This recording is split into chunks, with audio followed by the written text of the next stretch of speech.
Hi, ഇന്ന് rose glass സംവിധാനം ചെയ്ത ഒരു റൊമാൻറ്റിക് ക്രൈം ത്രില്ലർ മൂവി പരിചയപ്പെടുത്തി തരാം. Love lies bleeding. ഹോളിവുഡിലെ one of my favourite artist Kristen സ്റ്റെവാർട്ടാണ് ഈ സിനിമയിലെ ലീഡ് റോൾ ചെയ്തിട്ടുള്ളത്. ക്രിസ്റ്റൻ സ്റ്റെവാർട്ടും അതുപോലെ തന്നെ കാറ്റി ഒബ്രിയനും. ഈ സിനിമ മൊത്തത്തിൽ ഒരു ഫെമിനിസ്റ്റിക് പോയിന്റ് ഓഫ് വ്യൂവിൽ കൂടിയാണ് മുന്നോട്ട് പോയിക്കൊണ്ടിരിക്കുന്നത്. സിനിമയിലേക്ക് വന്നു കഴിഞ്ഞാൽ 1989 മറ്റാണ് ഈ സിനിമയുടെ ടൈം പീരീഡ് സെറ്റ് ചെയ്ത് വെച്ചിട്ടുള്ളത്. അപ്പോൾ നമ്മുടെ ക്രിസ്റ്റൻ സ്റ്റെവാർട്ടിൻ്റെ കഥാപാത്രം ലൂയിസ് ലവ് ഒരു ജിം മാനേജറാണ്. അപ്പോൾ ഇവളുടെ അച്ഛൻ ഒരു ഷൂട്ടിംഗ് റൈഫിൾ ക്ലബ്ബൊക്കെ നടത്തുന്ന ഒരാളാണ്. പക്ഷേ അച്ഛനുമായിട്ട് അത്ര വലിയൊരു അടുപ്പത്തിലല്ല. അപ്പോൾ സ്റ്റെവാർട്ടിൻ്റെ കഥാപാത്രം ലൂയിസ് ലവിനൊരു ചേച്ചി കൂടിയുണ്ട്, ബെത്ത്. ഈ ബെത്തിൻ്റെ ഹസ്ബൻഡാണ് ജെ. ഓക്കെ അല്ലേ? അപ്പോൾ ജെയും അതുപോലെ തന്നെ ഇവളുടെ അച്ഛനും ഒരുമിച്ചാണ് ഈ റൈഫിൾ ക്ലബ്ബും കാര്യങ്ങളൊക്കെ നടത്തിക്കൊണ്ട് പോകുന്നത്.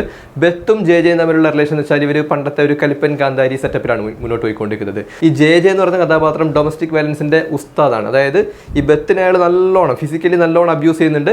പക്ഷേ അതൊക്കെ അയാളുടെ ഒടുക്കത്തെ സ്നേഹം കൊണ്ടാണ് എന്നാണ് നമ്മുടെ ബെത്ത് വിചാരിച്ചു വെച്ചിരിക്കുന്നത്. സിനിമയിൽ അത്യാവശ്യം നെഗറ്റീവ് ഷെയ്ഡുള്ള ഒരു കഥാപാത്രമാണ് നമ്മുടെ ജെ. അപ്പോൾ ജെയും നമ്മുടെ സ്റ്റെവാർട്ടിൻ്റെ കഥാപാത്രം ലൂയിസ് ലവും തമ്മിൽ അത്ര നല്ലൊരു റിലേഷൻ അല്ല. ലൂയിസ് ലവും അവളുടെ അച്ഛനും തമ്മിലും ഇതേപോലെ തന്നെ പ്രശ്നങ്ങളുണ്ട്. അവർ തമ്മിൽ കുറേ കാലമായിട്ട് സംസാരിക്കാതെ അകന്ന് ജീവിക്കുന്ന ആൾക്കാരാണ്. ഓക്കെ, അപ്പോൾ ആ സിറ്റുവേഷനിലേക്കാണ് നമ്മുടെ കാറ്റി ഒബ്രിയൻ്റെ കഥാപാത്രം ജാക്വലിൻ കയറി വരുന്നത്. അപ്പോൾ ജാക്വലിൻ ഒരു ബോഡി ബിൽഡറാണ്, പ്രൊഫഷണൽ ബോഡി ബിൽഡറാണ്. അപ്പോൾ നമ്മുടെ ജാക്കി എന്നാണ് ഇവരെ വിളിക്കുന്നത്. ജാക്കി എന്ത് ചെയ്യും, ഇവരുടെ നാട്ടിലേക്ക് വരും. അപ്പോൾ ഇവർക്കൊരു ജോലി വേണം. അങ്ങനെ സ്വന്തമായിട്ട് അങ്ങനെ അവർക്കൊന്നുമില്ല, ഒരു ജോലി വേണം. അങ്ങനെ ഈ റൈഫിൾ ക്ലബ്ബിൽ ഒരു ജോലി അന്വേഷിച്ച് നടക്കുന്ന സമയത്താണ് ജെ പരിചയപ്പെടുന്നത്. അങ്ങനെ ജെയും ഇവരും തമ്മിൽ ഒരു ഫിസിക്കൽ റിലേഷൻ ഉണ്ടാവും, ജെയും ജാക്വലിനും തമ്മിൽ. അപ്പോൾ അങ്ങനെ അവരെ പ്ലീസ് ചെയ്ത് ഒരു ഫേവറൊക്കെ ചെയ്ത് കൊടുത്തിട്ട് മെല്ലെ ഇവർക്ക് നമ്മുടെ റൈഫിൾ ക്ലബ്ബിൽ ഒരു ജോലി സെറ്റാവും. അതിനുശേഷം ഒരു ജിം അന്വേഷിച്ചിട്ട് അവരിങ്ങനെ വരുന്ന സമയത്ത് നമ്മുടെ ലൂയിസ് ലവിൻ്റെ ജിമ്മിൽ വരും. അവിടെ അവർ അഡ്മിഷനൊക്കെ എടുത്തിട്ട് അവരവിടെ വെച്ച് പരിചയപ്പെടും. ലൂയിസ് ലവ് ബേസിക്കലി ഒരു ലെസ്ബിയൻ ആണ്. ജാക്വലിൻ കഥാപാത്രം ഒരു ബൈസെക്ഷൽ ആണെന്ന് തോന്നുന്നു. അവർ ഒരേ സമയം തന്നെ ആണുങ്ങളുടെ കൂടെയും അതേപോലെ തന്നെ ഈ ലൂയിസ് ലവിൻ്റെ കൂടെയും അവർ സിംഗാണ്. അങ്ങനെ നമ്മുടെ ലൂയിസ് ലവും ജാക്കിയും തമ്മിൽ നല്ല ഫ്രണ്ട്ലി ആകും. അവർക്ക് കാര്യങ്ങളൊക്കെ പെട്ടെന്ന് തന്നെ മനസ്സിലാകും. അവർ തമ്മിൽ നല്ലൊരു റിലേഷനുമായിട്ട് പിന്നീട് അവരെന്ത് ചെയ്യും, ലൂയിസ് ലവിൻ്റെ കൂടെ തന്നെ ഒന്ന് താമസിക്കാനൊക്കെ തുടങ്ങും. അങ്ങനെ ഒരു ദിവസം എന്ത് പറ്റുമെന്ന് വെച്ച് കഴിഞ്ഞാൽ നമ്മുടെ ബെത്തും ജെയും അതുപോലെ തന്നെ നമ്മുടെ ജാക്വലിനും ഇവരൊരു സ്ഥലത്ത് ഇങ്ങനെ ഭക്ഷണം കഴിച്ചുകൊണ്ടിരിക്കുന്ന സമയത്ത് ഈ ബെത്തിനെ കാണിക്കുന്ന സമയത്താണ് മനസ്സിലാകും അയാളുടെ കയ്യിൽ നിന്ന് ജെയുടെ കയ്യിൽ നിന്ന് അത്യാവശ്യം നല്ല ഇടിയും കാര്യങ്ങളൊക്കെ കിട്ടുന്നുണ്ട് ഇവർക്ക്. ഇവരെപ്പോൾ കാണിക്കുന്ന സമയത്ത് ഇവരുടെ മുഖത്തോ കയ്യിലോ കാലിലൊക്കെ ആയിട്ട് വല്ല പ്ലാസ്റ്ററോ എന്തെങ്കിലുമൊക്കെ ഉണ്ടാവും. എല്ലാം ഇയാൾ കൊടുക്കുന്ന സമ്മാനമാണ്, സ്നേഹത്തിൻ്റെ ഒരു ഇത്.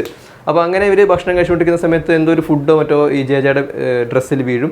അപ്പോൾ അവർ ആ സമയത്ത് തന്നെ ഭയങ്കര ഷൗട്ട് ചെയ്യും ഈ പെണ്ണുങ്ങളെ. അപ്പോൾ ഇവർക്ക് മനസ്സിലാകും, ഈ ജാക്കിക്ക് മനസ്സിലാകും ഈ ബെത്തും ജെയും തമ്മിൽ അത്ര നല്ല റിലേഷനിലല്ല എന്നൊക്കെ മനസ്സിലാകും. അങ്ങനെ ഒരു ദിവസം നമ്മുടെ ലൂയിസ് ലവിന് ഒരു ഫോൺ കോൾ വരും. നിങ്ങളുടെ ചേച്ചി ബെത്ത് ഹോസ്പിറ്റലിൽ അഡ്മിറ്റാണ്, ഒരു ഇഞ്ചുറിയും കാര്യങ്ങളൊക്കെ പറ്റിയിട്ടുണ്ട്. അങ്ങനെ നമ്മുടെ ലൂയിസ് ലവും ജാക്കി നേരെ ഹോസ്പിറ്റലിലെത്തും. ഹോസ്പിറ്റലിലെത്തുന്ന സമയത്ത് വളരെ ഭീകരമായിട്ടൊരു കാഴ്ചയാണ് കാണുന്നത്. ഈ പെണ്ണുങ്ങളെ അടിച്ച് വല്ലാത്തൊരു കോലത്തിലാക്കിയിട്ടുണ്ടാവും നമ്മുടെ ജെ ആണ് ചെയ്തെന്നുള്ള കാര്യം കാണുമ്പോൾ തന്നെ ജാക്കിക്ക് മനസ്സിലാകും, അതുപോലെ തന്നെ ലൂയിസ് ലവിനും മനസ്സിലാകും. ഈ പെണ്ണുങ്ങൾക്ക് സംസാരിക്കാനൊന്നും പറ്റാതെ ഇങ്ങനെ അഡ്മിറ്റ് ആയിട്ട് അവിടെ ഹോസ്പിറ്റലിൽ കിടന്നിട്ടുണ്ടാകും. അപ്പോൾ ഇവരുടെ ഫുൾ ഫ്രസ്ട്രേഷനും തീർക്കും നമ്മുടെ ലൂയിസ് ലവിനൊന്നും ചെയ്യണമെന്നറിയാം, ജെ തല്ലണമെന്നുണ്ട്, എന്തൊക്കെയോ കാര്യങ്ങൾ ചെയ്യണമെന്നുണ്ട്. അങ്ങനെ ഓക്കെ, ഒരു കാര്യം ഞാൻ പറയാൻ പറ്റും കേട്ടോ. ആ റെസ്റ്റോറൻറ്റിൽ ഒരു ഇൻസിഡൻറ്റ് ഉണ്ടായെന്ന് പറഞ്ഞില്ലേ, ആ സമയത്ത് തന്നെ ജെ നമ്മുടെ ലൂയിസ് ലവിനെ വിളിച്ചിട്ട് പറയുന്നുണ്ട് ആ പെണ്ണ്, അതായത് നമ്മുടെ ജാക്കിയും ഞാനും തമ്മിൽ ഫിസിക്കൽ റിലേഷൻ ഉണ്ടായിട്ടുണ്ട്, അങ്ങനെ അവരെ പ്ലീസ് ചെയ്തിട്ടൊക്കെയാണ് ഈ റൈഫിൾ ക്ലബ്ബിൽ ജോലിയൊക്കെ കിട്ടുന്നത്, അങ്ങനെയൊക്കെ പറയും. ആ സമയത്ത് തന്നെ നമ്മുടെ ജാക്കിയും സ്റ്റെവാർട്ടിൻ്റെ കഥാപാത്രം ലൂയിസ് ലവും തമ്മിൽ ചെറിയൊരു അകൽച്ച വന്ന് പോകുന്നുണ്ട്, ഒരു അകൽച്ച വരുന്നുണ്ട് ഇവർ തമ്മിൽ. അങ്ങനെ പിന്നീട് അവർ സംസാരിച്ച് സോൾവ് ചെയ്ത് ഇവരെയും കൊണ്ട് പോകുന്നുണ്ട്. അതിൻ്റെ തൊട്ടടുത്ത ദിവസമാണ് ഈ ഹോസ്പിറ്റൽ കേസ് വരുന്നത്. അപ്പോൾ ജെ കാരണം ഓൾറെഡി ഈ ജാക്കിയും ലൂയിസ് ലവും തമ്മിൽ ഒരു പ്രശ്നം വന്നു. അതുകൂടാതെ ഇവളുടെ ചേച്ചിയെ കൂടി എടുത്ത് അടിച്ച സമയത്ത് ഇവളുടെ കിളി പോയി തന്നെ പറയാം. അങ്ങനെ എന്ത് ചെയ്യും, നമ്മുടെ ജാക്കി നേരെ വണ്ടി എടുത്തിട്ട് ജെയുടെ വീട്ടിലേക്ക് പോകും. ജെയുടെ വീട്ടിൽ പോയിട്ട് ജെയെ അടിച്ച് നിലം പരിശാക്കും. അതായത് ഈ പെണ്ണുങ്ങൾ, ജാക്വലിൻ എന്ന് പറയുന്നത് ഒരു പ്രൊഫഷണൽ ബോഡി ബിൽഡറാണ്. അതിൻ്റെ കൂടെ ഒരു സ്റ്റിറോയിഡും കാര്യങ്ങളൊക്കെ യൂസ് ചെയ്യുന്നുണ്ട്. അവരുടെ ഫിസിക്ക് തന്നെ എങ്ങനെയാണ്, കാറ്റി ഒബ്രിയൻ്റെ ഫിസിക്ക് പെർഫെക്റ്റ് ആയിട്ടുള്ള ഫിസിക്കായിരുന്നു ഈ കഥാപാത്രത്തിന്.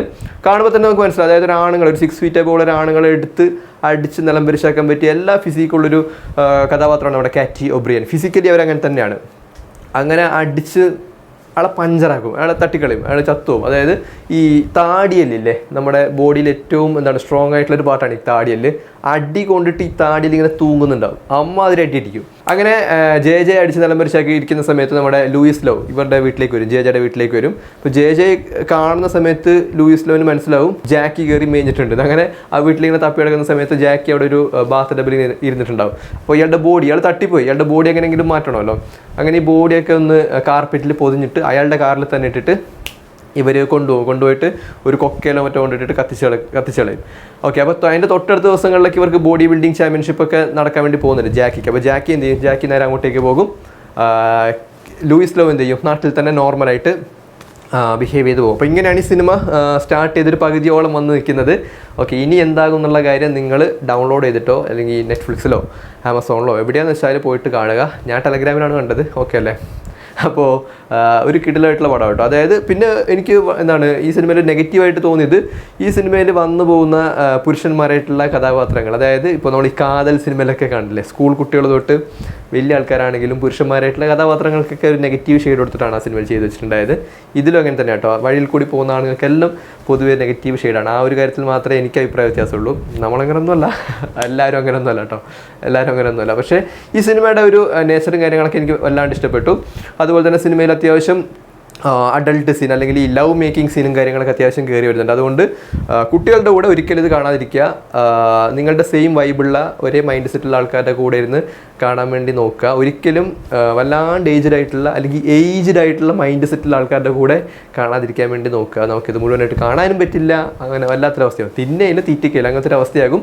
അപ്പോൾ സെയിം വൈബിളുള്ള ആൾക്കാരുടെ കൂടെ മാത്രം കാണുക. ഒരു 5-6 സീൻ അത്യാവശ്യം നല്ല രീതിയിൽ തന്നെ കാര്യങ്ങളൊക്കെ വരുന്നത്. ലവ് മേക്കിംഗ് സീനൊക്കെ നല്ല അടിപൊളിയായിട്ട് ചെയ്ത് വെച്ചിട്ടുണ്ട്. എസ്പെഷ്യലി നമ്മുടെ കാറ്റി ഒബ്രിയനും അതുപോലെ തന്നെ ക്രിസ്റ്റൻ സ്റ്റുവാർട്ടിൻ്റെയൊക്കെ സീനൊക്കെ നല്ല പോയറ്റിക് ആയിട്ടാണ് എടുത്തു വെച്ചിട്ടുള്ളത്. വിഷ്വലി ഗുഡാണ്, നല്ല റോ ആയിട്ടുള്ള കുറേ കാര്യങ്ങളൊക്കെ വരുന്നുണ്ട് സിനിമയിൽ. ഒരു കിടിലം പടം, വെറൈറ്റി ആയിട്ടുള്ള സിനിമയാണ്. 1 മണിക്കൂർ 45 മിനിറ്റ് പറ്റിയ സിനിമയുള്ളൂ. നല്ല ഗ്രിപ്പിംഗ് ആയിട്ടുള്ള സ്റ്റോറിയാണ്. കാര്യങ്ങളൊക്കെ നല്ല ടപ്പേ എന്നാണ് സിറ്റുവേഷനൊക്കെ വന്നു പോകുന്നത്. വലിയ ലാഗോ കാര്യങ്ങളൊന്നുമില്ല. ഇമോഷണലി സിനിമ കണക്റ്റ് ആവുന്നുണ്ട്. സൂപ്പറായിട്ടുള്ളൊരു പടം. Love lies bleeding.